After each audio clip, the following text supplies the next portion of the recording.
గుడికి Ramappa temple temple అదేంటో చూడండి.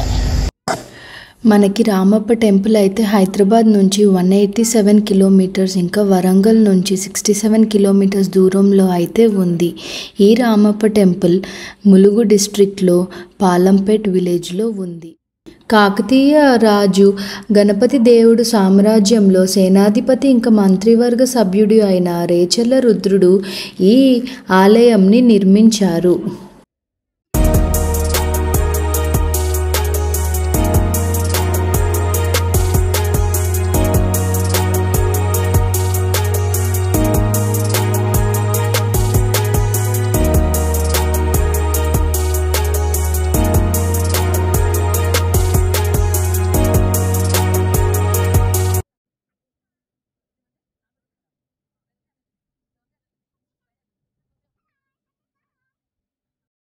గుడి దగ్గరికి అయితే వచ్చేసాము. కార్ పార్క్ చేసుకుని గుడి లోపలికి వెళ్ళిపోతున్నాము.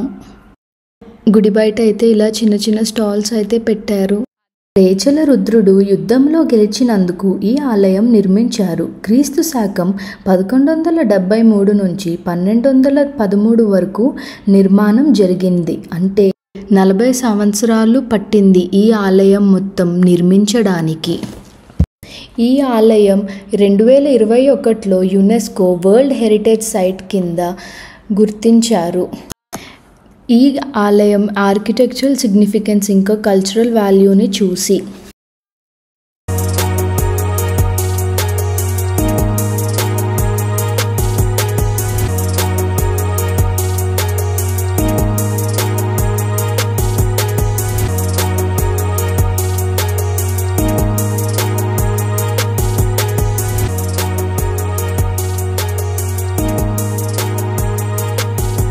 టెంపుల్ సరౌండింగ్స్లో గ్రీనరీ అయితే చాలా బాగా మెయింటైన్ చేస్తున్నారు. మాకు ఇలా బుజ్జి మంకీస్ కూడా కనిపించాయి.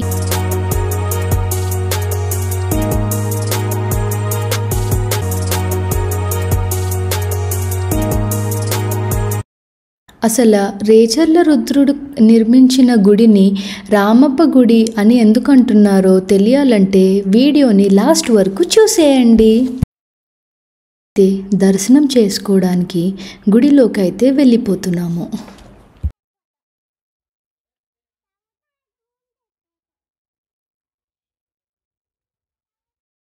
గర్భగుడిలో ఇలా చిన్న చిన్న విగ్రహాలు అయితే ఒక పక్కకు పెట్టి ఉంచారు.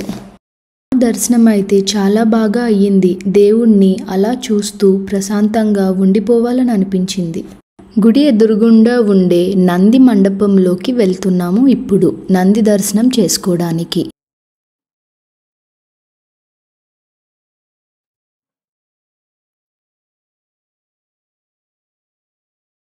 అన్ని గుడుల్లో అయితే మనకి నంది శివుడు వైపు చూస్తూ ఉంటుంది. కాకపోతే ఇక్కడ ఏంటంటే మనకి నంది ఒక కాలు పైకి ఎత్తి చెక్కారు. ఎందుకంటే ఆ మహాశివుడు పిలిచిన వెంటనే వెళ్ళేలాగా దండం పెట్టుకోవాలి.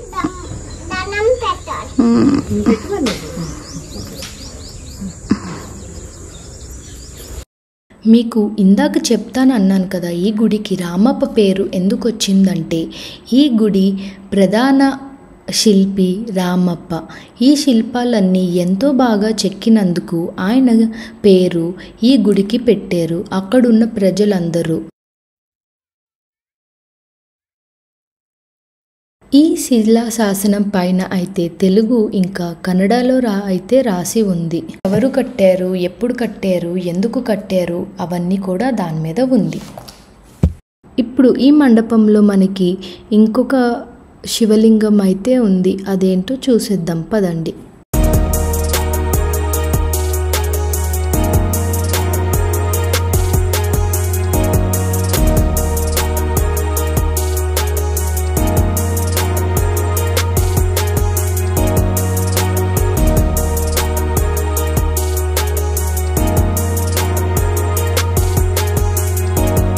ఉన్నారు ఈ గుడిలో శివయ్య. దండం పెట్టుకున్నావా?